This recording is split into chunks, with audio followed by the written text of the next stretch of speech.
Hello, friends out there, Facebook world, YouTube friends. Happy to be joining you again. Hope you've had a terrific week.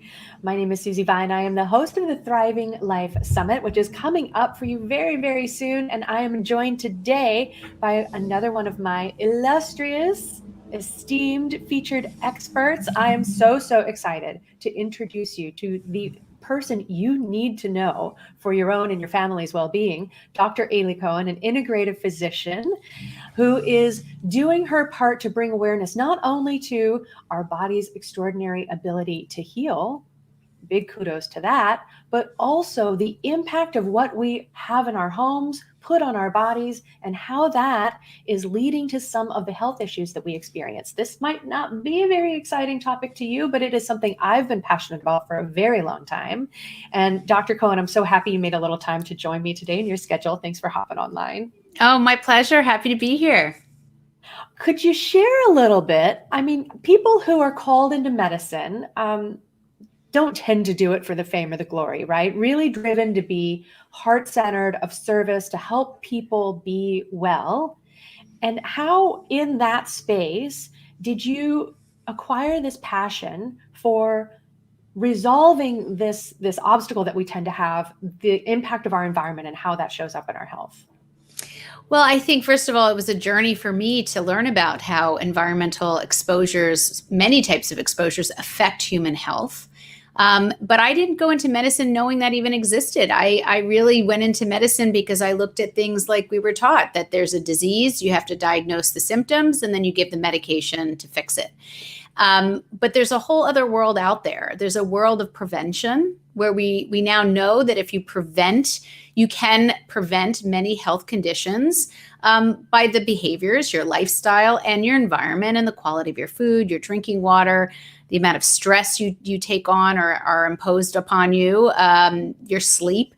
So that came later in life, after my medical career actually took off in conventional Western medicine. So, you have to really, I think, want to learn this material because it's not given to us in training, which I think is a sad state of affairs, including medical schools, which do not teach nutrition to any great extent, or environmental health. And I think, it's really changed the outlook of what I do in terms of what I want to continue to do in medicine, and also in terms of education, because I really think that's it's frustrating because environment plays such a big role, especially in autoimmune diseases and the type of conditions I treat as a rheumatologist. And to see that happening at greater frequency, greater incidence of these cases, and to know that there are really important preventable or almost preventable methods to help reduce that risk of development is just, to me, mind-boggling that we're not sharing that. So that's my goal. Yes, I keep thinking of, I certainly can't claim credit for the analogy, but the image of, when are we going to stop mopping up the floor and turn off the faucet and look at the things that are upstream and impacting our health, as opposed to heading into the doctor and looking for the solution to the symptoms that we finally can't ignore anymore, which is also part of, the problem, just in the way that we tend to operate. We try to push on through until we can't deal with the situation or the symptoms that we're experiencing, and then we go to seek help. And just like you said, a lot of our standard Western medical training, I mean, it's not in the board exams. It doesn't have to be covered. And so the schools aren't investing any time and attention into nutrition and the impact on our environment. And so, it's hard to blame doctors for not adding that in. The education in itself is grueling to become a physician. So we really have to take a look at, what are we as the consumers? I mean, we are the consumers of our medical system. How can we hold that accountable? But also at the same time, I appreciate your pointing out, like, that means it's up to us to look to ask the right questions, to ask, why is this happening? Why do so many people in my family have autoimmune problems? Right. Or have people have autoimmune diseases or cancers or conditions that literally no one else in their family has. And what that is describing is the fact that we are having new onset cases of many conditions that have no family history. That describes an environmental component, because whether we get ill or not is really a dance between our genetics, our lifestyle, and our environmental exposures. And we can keep certain illnesses, specifically cancers and certain autoimmune conditions, can be kept quiet, even if they're in our genetics, in our genes, by whether or not our lifestyle helps to expose those. And this is actually supported by the data. And again, if we make stuff up, it's very hard to get the trust of the public. But when it's evidence-based science, and we now understand how contaminated drinking water, depending on the contaminants and the exposure level and the age at which someone is exposed in utero versus a child versus an adult, we know that there are components to human health that water contamination can affect.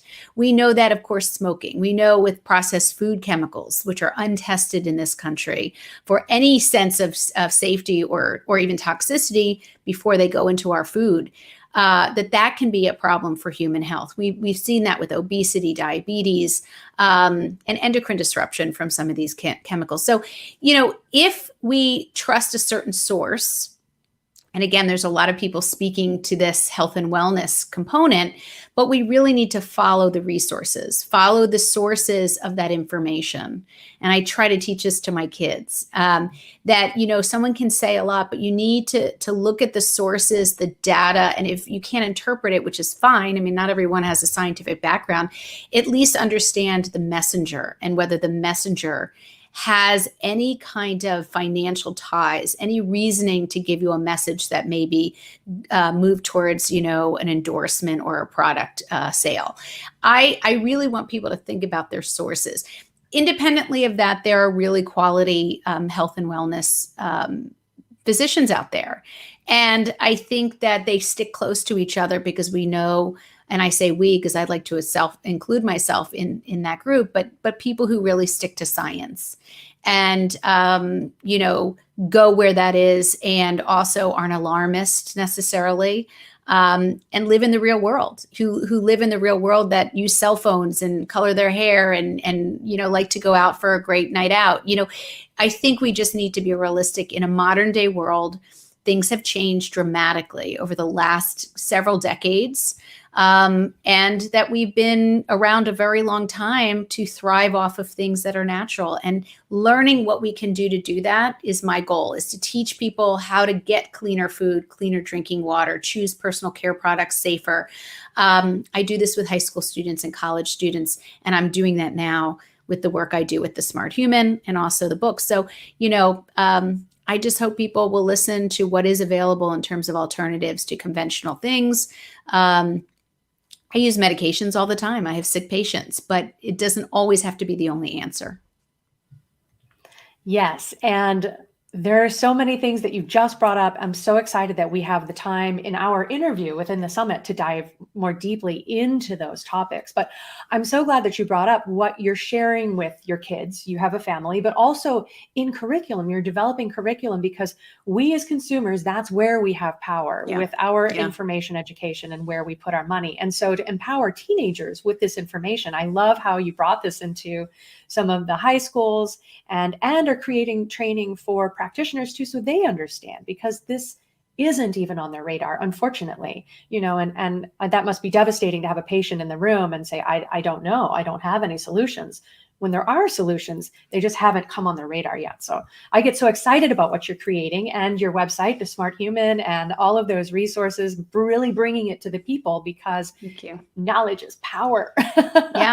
Yeah. And I believe strongly that the messaging can't be watered down. It has to be real information. It has to be untethered to product brands and endorsements for the work I'm doing, especially with high schools and academic centers. And so, it's just one of those things where if we're not taught this as physicians or healthcare providers in our training programs, we're never going to be able to share it with our patients. And, now I'm actually sidestepping all of that, because they don't want this information necessarily if it takes away from other core curriculum that's more disease specific. I want to keep people from getting sick. Having seen what I see in my rheumatology practice, I'm trying to help people get healthier before there becomes a problem. Exactly, exactly. And that's what I really try to do through the materials and the programs and the information that I create and share, is to just have that information available so that, maybe on the first pass, it doesn't seem to relate. On the Hmm. second pass, it doesn't seem that important, but at least on the third pass, the questions are starting to come up. Oh, that's really interesting. Endocrine disrupting chemical, and I have issues with my thyroid. What could be the connection here? Yeah. Yeah. And that's right. You're helping, I'm helping people make those connections between everyday activities, habits, drinking coffee and tea at high temperatures. You're going to release chemicals from that history of that manufacturing, of where those tea leaves came from, how they were packaged, what fertilizers were used, what pesticides were used. So when, for instance, you choose something cleaner like a USDA organic tea version or coffee, you're going to have far less of those chemicals allowed in that product. And then that's less chemicals that get into your body. And that's a habit. People who get up and drink the same coffee, same tea, same process, that's a tweak to your practice, to your habit, that can have really a great effect on what goes in your body on a regular basis and can turn on those hormones, hormone disruption, so to speak. So, these are the types of little moves that don't cost money. They're just behavioral, that I try to teach, and certainly in the book, but want to, my practitioner friends to know as well, so they can share that information too. Absolutely. And I think too, helping people understand, I appreciate that you said, we live normal lives. It's not like you can't get some hair color so that you look the way that you want to look, or live a life, Right. with convenience. Fortunately, there are more and more solutions available. Living a cleaner life doesn't mean you have to make all of your own cleaning products, which is really exciting. And manufacturers are catching on to it, and they're starting to greenwash their own Mm-hmm. products. So that's something else Mm-hmm. to look out for. But I love that you really come back to the fact it doesn't have to be overwhelming. It doesn't have to be an all or nothing choice. All of the choices that we make add up. So what kind of tea are you going to have in the evening? Or what kind of cup are you going to put your coffee in the morning before you head out of the house? And all of those choices can lead us to a better, healthier direction, or might be causing some issues that we're not aware of yet. Correct. And really, prevention is a faith. You're trying to stave off, something that may happen in the future, but you'll never know the benefits of your efforts. So the goal is really, if you do simple changes, and that was my philosophy with the book. When I didn't want to work hard, I was too busy with kids and work to really make I have all these recipes in there, but I didn't want to make them after a while. I did them once. It was kind of fun, but then, who has time for this in my life? So I wanted people to have resources where to find safe products that were vetted, not just sold by the company to say to us that they're clean and non-toxic. But really, it's a journey. It's a journey for everybody. And what people decide to change or to take away, even if it's air quality, air fresheners and plugins and candles with phthalates, whatever you choose to do, you can do it at your own pace. And I respect that, because it's now 9 years I've been doing this stuff and I'm still changing out things. So it is not an easy process, but every time you check something off and you keep moving, there is data to support that you're reducing exposures, you're reducing body burden of those chemicals in blood, urine, breast milk. There's plenty of data to support which chemicals can be in those body fluids. And then by removing them from your life, that you can reduce those exposures. And I love what you said. It can be a tough thing to sell, because people have a lot on their list already, but prevention is an act of faith. We Yeah. really have to move forward and say, on speculation, this is what I think is the smartest choice to make for my longevity, my vitality, living the future that I want to love stepping into, right? So we don't lose that health and well-being, which we think we can put it off, but the earlier we start, the less we have to do to correct it. That's for sure. Absolutely. Absolutely. And we know where we're going to head out if we don't do something, I think, on our own without waiting for Godot and waiting for regulatory oversight. This is the kind of stuff where I was so frustrated and I said, we've got to arm ourselves with good information. So, let's think about and survey what we put in, on, and around our bodies. And let's teach our kids, what they can think about in the future. Because again, they get it so much easier than adults who are kind of stuck in our ways. The very least we can do is pass on good information, I think, to the next generation, because it's so much easier for them. They don't sweat it. So, that's what I'm trying to teach my kids, and they're actually passively, I think, moving in the right direction, although they don't want to give me credit for anything, of course. I do actually catch them refusing a soda, a Gatorade here and there. I get them refusing something that I know they probably want, but they're now contending with those issues of exposures and chemicals. And that makes me very happy, because one day they're going to be hopefully self-sufficient, independent creatures. Yeah. With that inner resolve to be making the choices that they know serve them. Right. I love it. Before we make it to the summit, you can learn more about Dr. Aly Cohen's work in thesmarthuman.com. Is that your website? Did I get it right? Yep. thesmarthuman.com, and Facebook, Twitter, Instagram, all of it.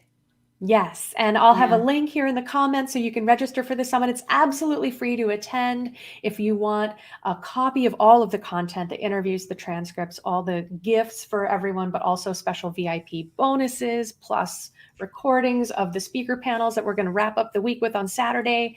The VIP pass is where it's at. It's an amazing deal for the gifts that folks are sharing. So I hope that you will invest in this, because tools that serve you now, tools that might appeal to you later on. I really want this to be a comprehensive sort of a toolkit that you can support yourself and your family's well-being with.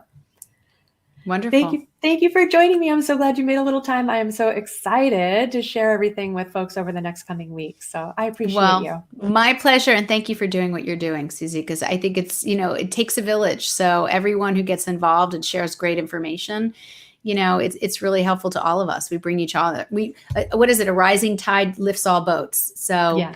I think it's wonderful. So thank you for having me on your program. Thank you. Wishing you a wonderful rest of your day. Take care.